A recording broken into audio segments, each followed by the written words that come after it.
예수님의 부모가 된다는 것은 어떤 느낌일까요? 내 배에서 나온 내 자녀인데 이 아이가 하나님인 거죠.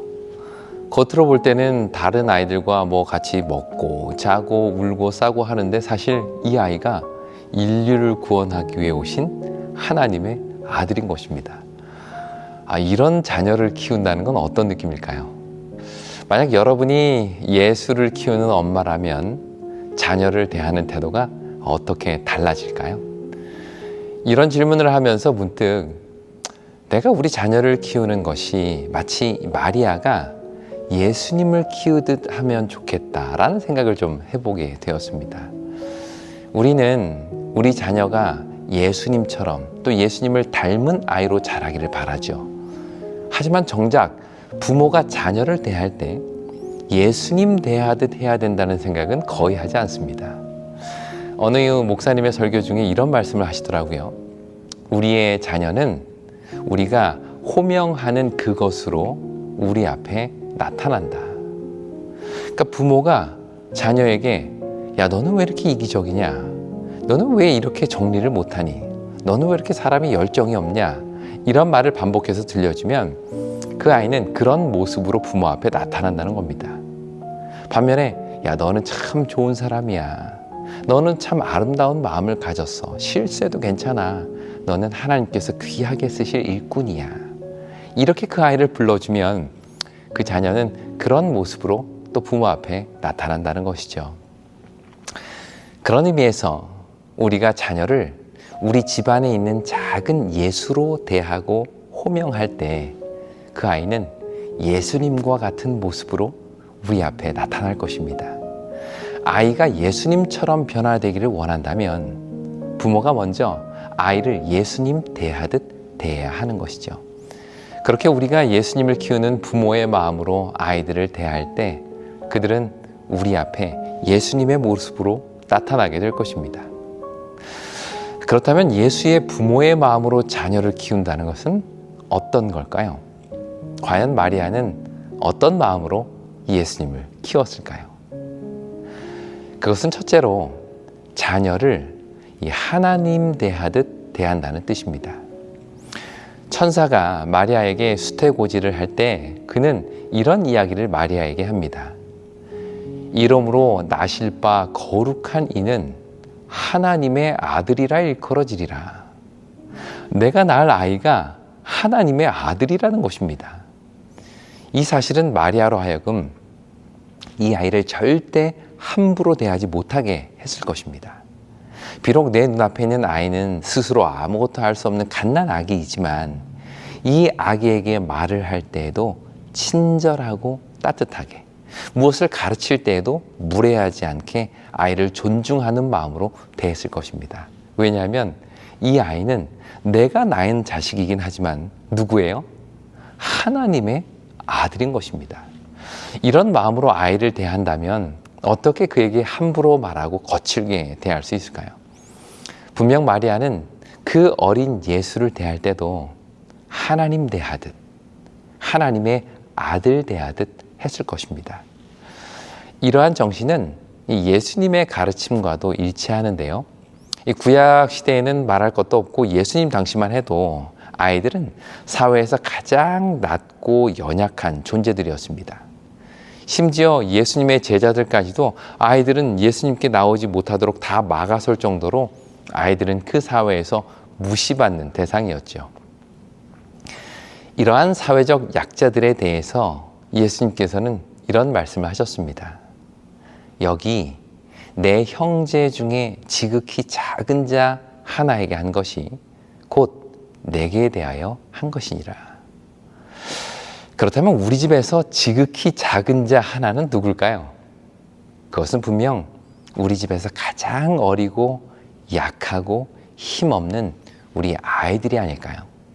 부모가 화내면 무서워하고 웃으면 같이 웃고 부모가 소리 지르면 위축되고 친절하게 대하면 행복해하고 우리 아이들이야말로 부모의 태도나 말 한마디에 가장 많은 영향을 받는 그런 연약한 존재들입니다.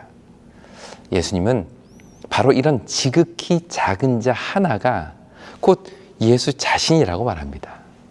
그런 의미에서 우리의 자녀가 집 안에 작은 예수라는 생각으로 그들을 존중하고 존귀히 여겨야 할 것입니다. 마리아가 아기 예수를 대하듯 우리는 우리의 자녀들을 그렇게 대해야 할 것입니다. 둘째로 예수의 부모의 마음으로 자녀를 키운다는 것은 이 조급함으로부터 우리를 자유롭게 합니다. 성경은 예수님의 탄생부터 그분의 모든 사역이 다 하나님의 때에 따라 이루어졌다라고 이야기를 합니다. 갈라디아서 4장 4절에 보면 때가 참에 하나님이 그 아들을 보내서 여자에게서 나게 하셨다라고 말합니다. 요한복음 역시 예수의 공생애가 모두 이 하나님의 때에 맞게 진행되었다라고 말하는데요. 예를 들어 요한복음 7장 30절이나 8장 20절은 사람들이 예수님을 잡으려고 했지만 그렇게 하지 못했는데 그 이유는 아직 그의 때가 이르지 않았기 때문이다 라고 설명합니다. 반면에 요한복음 12장 2절이나 13장 1절은 예수님께서 세상을 떠나 아버지께로 돌아가실 때가 되었다 라고 이야기를 하고 그 하나님께서 정하신 때가 결국 예수님을 십자가에 죽게 만들었다 라고 이야기를 하죠. 이처럼 예수님의 모든 생애는 탄생부터 죽음까지 다 때가 있었습니다. 바로 하나님께서 정하신 때인 것이죠.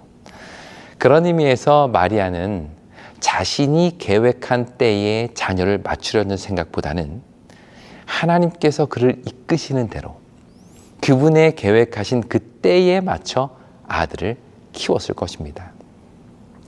오늘날 부모의 마음을 가장 힘들게 하는 것 중에 하나가 이 조급함인데요. 다른 아이들은 벌써 다 한글을 읽는데 우리 아이만 못 읽는 것 같고, 다른 친구들은 벌써 다 자기 학년보다 높은 단계의 수학을 하고 있는데 우리 아이만 뒤처진 것 같고, 이런 게 이 부모의 마음을 힘들게 만듭니다. 다른 아이의 때와 우리 아이의 때를 비교하면서 이 부모도 스트레스 받고 자녀도 스트레스를 받는 것이죠. 키도 마찬가지입니다.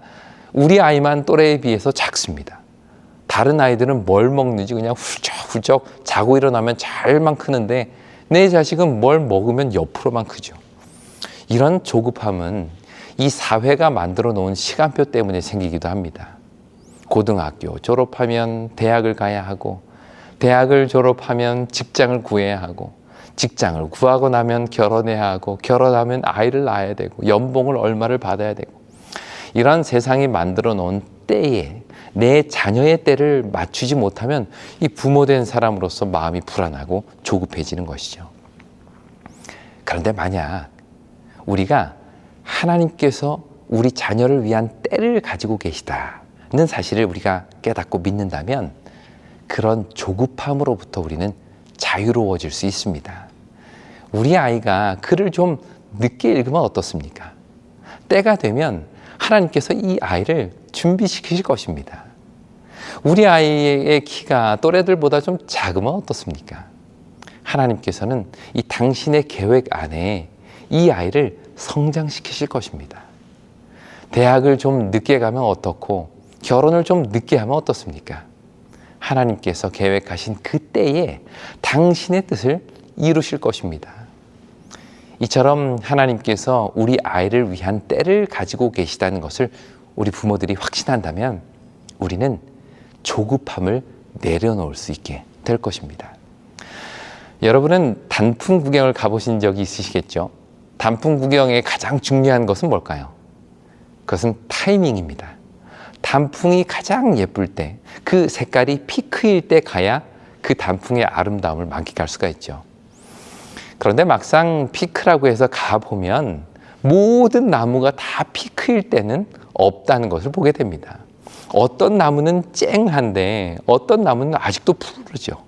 어떤 나무는 단풍이 다 지고 있는데 그제야 잎을 물들이는 나무들도 있습니다. 이게 뭘 말해주는가 할까요? 피크는 나무마다 다 다르다는 것입니다. 아무리 뉴스가 이번 주말이 피크입니다, 다음 주말이 피크입니다 라고 알려줘도 피크는 나무마다 다 다릅니다. 여기 인생의 피크라는 짧은 글이 있습니다. 때를 아는 나무는 물들고 철이 없는 나무는 여전히 푸르다. 조바심 내지 마라. 피크는 그렇게 다르게 찾아온다. 인생의 피크라는 글인데요. 이 나무에도 각자의 때가 있듯이 우리 자녀들에게도 하나님께서 계획하신 때가 있습니다. 부모가 이것에 대한 확신이 있을 때 그들은 조바심을 버릴 수가 있는 것이죠. 마리아는 예수님의 삶 전체가 이 하나님의 때에 따라 진행되었다는 믿음이 있었고, 그러므로 그녀는 인간적인 조바심을 내려놓고 하나님의 때에 이 자녀를 맡길 수가 있었습니다.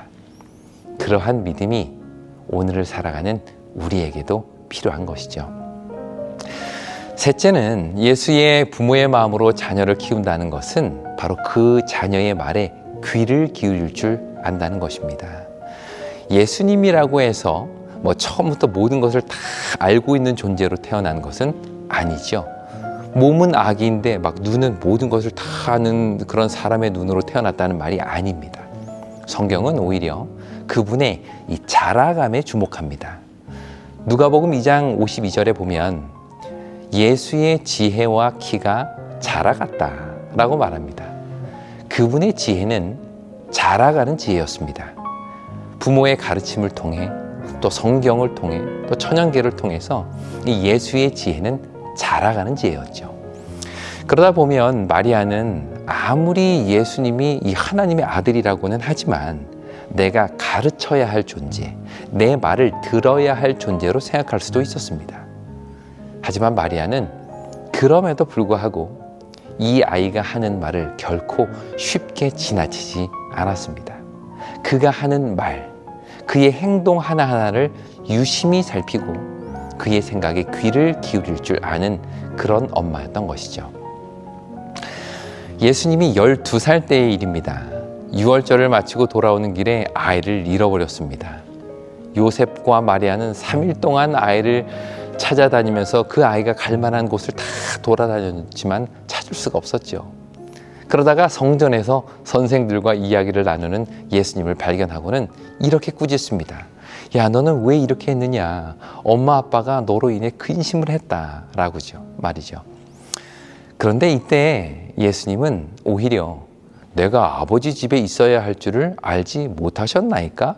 라고 대답을 합니다. 성경은 그 부모가 그가 하는 말을 깨닫지 못하더라 라고 기록을 하고 있습니다. 그런데 그 다음 절에 보면 그 어머니는 이 모든 말을 마음에 두었다 라고 기록을 합니다. 아이 예수의 말을 이해하지는 못했지만 그가 무슨 말을 하려고 했는지, 그 말의 의미는 무엇인지 쉽게 지나치지 않고 이 기억 속에, 마음 속에 담아두었다는 것이죠. 왜냐하면 그의 입술을 통해 하나님의 음성을 들을 수도 있기 때문입니다. 이처럼 마리아는 하나님의 아들로 태어난 이 아이의 말 한마디 한마디에 귀를 기울이는 엄마였습니다. 비록 그가 어린 아이라 하더라도 그의 의지와 생각에 세심한 관심을 보인 것이죠. 우리가 자녀를 키우다 보면 그들의 말을 귀 기울이기가 쉽지가 않을 때가 많습니다. 어른이 이야기할 때 아이는 입을 잘 다물고 들어야 하죠. 어른이 말씀하시는데 자꾸 자기 생각을 말하면 말대꾸라고 생각합니다. 어른들이 생각하는 예의란 이 부모의 말에 토달지 않는 것, 네 라고 대답하는 것, 이게 예의라고 생각을 합니다. 아이의 생각이라든지 그들이 느끼는 감정이라든지 이런 것들은 어른들에게는 그리 중요하지 않죠. 어른은 말하는 존재고 아이는 들어야 하는 존재, 이것이 어른들이 가지고 있는 생각입니다. 그러다 보니 아이들은 점점 입을 닫는 동시에 귀도 닫아버리죠. 그렇게 자녀는 더 이상 부모와 소통하기를 포기합니다. 그러는 사이에 아이들은 커가고 부모는 늙지요. 그러므로 우리는 더 이상 늦기 전에 이 자녀의 말에 귀를 기울일 필요가 있습니다. 그들이 하는 말이 이해가 안 된다 하더라도, 정말 뚱딴지 같은 소리라고 생각이 되더라도 그들의 생각과 감정에 귀를 기울일 줄 알아야 하는 것입니다. 마리아가 어린 예수의 말을 이해할 수는 없었지만 그 말을 마음에 둔 것처럼 우리도 자녀의 말에 귀를 기울이고 그들의 감정을 존중할 수 있어야 합니다. 그렇게 할 때 부모와 자녀 사이에 있는 담은 조금씩 무너질 것이며 서로를 통해 하나님의 음성을 듣게 될 것입니다. 마지막으로 예수의 부모의 마음으로 자녀를 키운다는 것은 십자가의 길을 걷는 자녀를 지지하고 응원한다는 말입니다. 복음서에 보면 유독 마리아의 이야기가 자세하게 기록되어 있는 곳이 있는데요. 흥미롭게도 요한복음은 예수님의 사역의 시작과 끝을 함께 한 사람, 그 사람이 바로 마리아다라고 소개를 합니다. 요한복음 2장에 기록된 예수님의 첫 번째 기적은 그의 어머니 마리아의 요청에 의해 이루어졌습니다. 그리고 요한복음 19장은 이 십자가에서 끝까지 예수님과 함께 했던 사람, 그 사람이 바로 예수의 어머니였다라고 기록하고 있죠. 그 고통스러운 자리를 마리아는 끝까지 지킨 것입니다. 이처럼 예수의 어머니가 된다는 것, 그것은 말로 표현할 수 없는 영광이요 축복이지만 동시에 예수님의 십자가 고통을 마지막까지 함께 견뎌야만 하는 가장 힘들고 고통스러운 일이었습니다. 자녀의 십자가는 곧 어머니의 십자가죠. 자녀의 고통은 그대로 어머니의 가슴에 내려왔습니다. 그래서 부모는 가능하면 우리 아들은, 우리 딸은 좀 고생하지 않고 희생하지 않고 편안하게 자기의 인생을 살기를 바랍니다. 한강 작가의 소설 소년이 온다에 보면 이 광주시청에 남아있는 시신을 정리하는 일을 하고 있는 이 아들에게 엄마가 찾아오는 장면이 나오는데요. 그리고는 이 엄마는 어떻게 해서든 때려서라도 이 아들을 데려가려고 합니다. 아무리 시민들이 하는 일이 옳고 그것이 나라를 살리는 일이라 하더라도 그것 때문에 내 아들이 희생되기를 바라지 않았기 때문이죠. 그 희생이 고귀하고 숭고하지만 그 어떤 칭송과 훈장도 자식의 빈자리를 채울 수 없기 때문입니다. 마리아라고 달랐을까요? 그녀 역시 이 채찍에 맞고 주먹으로 맞고 침뱉음을 당하는 이 아들을 보면서 얼마나 간절히 이 잔이 우리 아들에게 좀 지나가게 해달라고 기도했을까요? 그것이 아들이 감당해야 할 사명인 것은 알지만 그 아들의 고통 앞에서 어머니의 마음은 찢어질 정도로 아팠을 것입니다. 누가복음 2장 35절에서 시므온이 예언한 것처럼 예수의 어머니의 마음은 이 칼이 마음을 찌르는 듯한 고통을 견뎌야만 했던 것입니다. 하지만 그럼에도 불구하고 마리아는 끝까지 그 자리를 지킵니다. 그 끔찍한 아들의 죽음 앞에서 예수의 어머니는 아들의 숭고한 희생에 뼈아픈 박수를 보낸 것이죠. 우리 중 어떤 부모들은 자식이 십자가의 길을 걷겠다고 나서는 경험을 했을 것입니다. 공부도 잘하고 좋은 대학까지 나온 아이가 그 편한 길 놔두고 희생과 고통의 길을 가겠다고 할 때 우리는 뭐라고 대답할까요? 고등학교를 졸업하고 이제 자신의 진로를 고민하고 있는 자녀들에게 우리는 어떤 삶이 가치 있는 삶이라고 자녀들에게 말하고 있습니까? 좀 더 솔직히 말하면 우리는 내 자녀가 무엇이 되기를 바라고 있습니까? 재림교회 역사학자인 조지 나잇은 그의 저서 뚱보 아줌마와 천국에서 이런 말을 했습니다. 재림교회는 현재 개인적 및 교단적인 차원에서 성공이 가져다준 세속화의 문제들을 맞이하고 있다. 이 현상은 교회 지도층에 있는 목사들이 그들의 자녀들이나 손자녀들이 신학대학 대신에 의과대학을 졸업한 것을 성공의 궁극적 표지라고 여기는 데서 입증된다. 여기 저자가 말하고자 하는 것은 자녀들을 의대에 보내지 말고 다 신학과에 보내라는 것이 아니겠죠. 그가 묻는 것은 무엇이 그들이 생각하는 성공인가 하는 것입니다. 자녀들은 부모가 가치 있게 여기는 그것을 가치 있게 생각합니다. 그렇다면 우리는 자녀들에게 어떤 가치관을 심어주고 있습니까? 나는 내 자녀가 어떤 사람이 되기를 기대하고 있습니까? 과연 나는 자녀들 앞에서 십자가의 가치를 높이고 있는 부모입니까? 예수님처럼 십자가의 길을 가는 것이 가치 있고 소중한 삶이라는 것을 자녀들에게 말하고 가르치고 또 보여주고 있느냐는 것이죠. 우리가 자녀를 예수님 대하듯 대한다는 말은 자녀들이 예수님이 가신 그 길을 따르기를, 그런 삶을 살기를 소망한다는 말입니다. 그리고 진심으로 그 길을 걷는 자녀를 축복한다는 말이죠. 비록 돈은 좀 못 벌어도, 안락하고 안정적이지는 않아도, 고되고 때론 위험하다 하더라도 십자가의 길을 걷기로 결심한 우리 자녀들에게 진심 어린 박수를 보내는 것이야말로 예수를 키우는 부모의 마음인 것입니다. 오늘 이야기를 마무리하면서 우리는 우리 집 안에 작은 예수를 키우고 있다는 사실, 우리는 잊지 않았으면 좋겠습니다. 우리가 우리 자녀들을 예수님 대하듯 대할 때 그들은 예수님의 모습으로 우리 앞에 나타날 것입니다. 자녀에 대한 그 조급한 마음을 내려놓고 그들의 말과 감정에 관심을 기울이며 십자가의 가치를 삶으로 보여준다면 우리의 자녀들은 이 세상을 변화시키는 작은 예수로 자라게 될 것입니다. 그 일이 우리 손에 맡겨졌다는 사실을 기억하고 그들을 예수님 대하듯, 하나님 대하듯 대하는 우리 모든 부모가 되기를 간절히 바랍니다.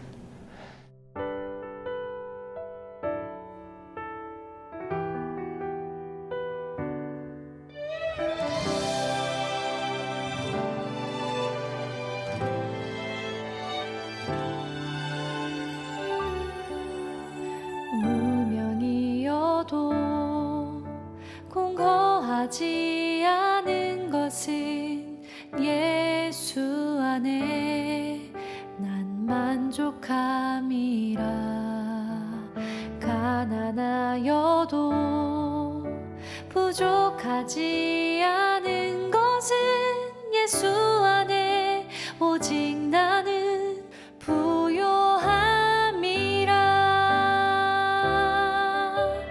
고난 중에도 견뎌낼 수 있는 것은 주의 계획 믿기 때문이라. 실패하여도 일어설 수 있는 것은 예수 안에 오직 나는 승리함이라. 난 예수로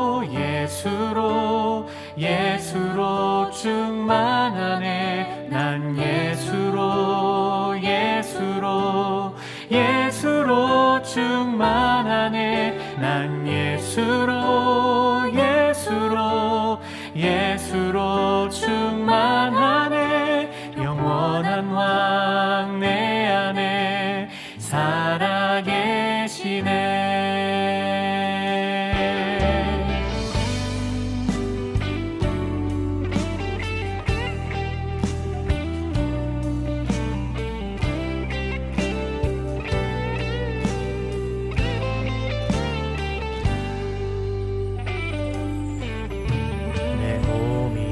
해도 낙심하지 않는 것은 예수 안에 난 완전함이라. 화려한 세상 부럽지 않은 것은 난 예수로 충만함이라.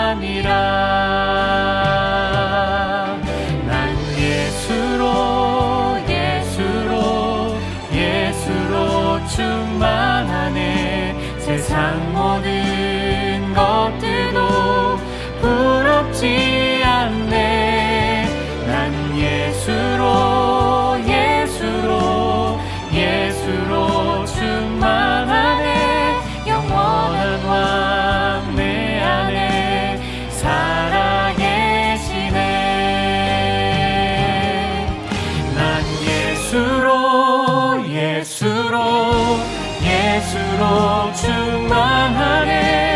세상 모든 풍파도 두렵지 않네.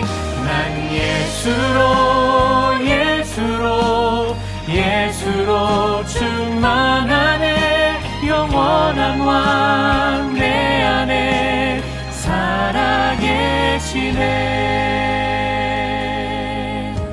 영원한 왕 내 안에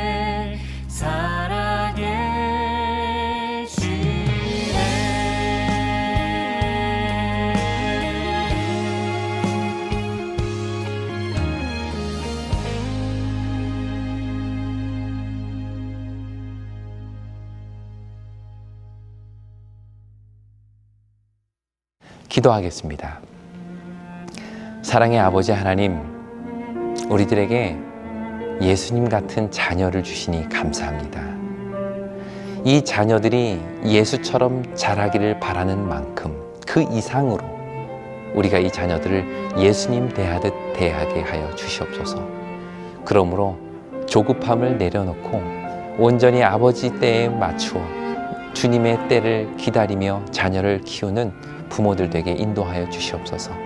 무엇보다 우리의 자녀들이 예수님께서 가셨던 그 십자가의 길을 걷는 것을 가장 가치 있는 삶이라고 여기며 살아갈 수 있도록 그것을 삶으로 보여주는 우리 부모가 되게 인도하여 주시옵소서.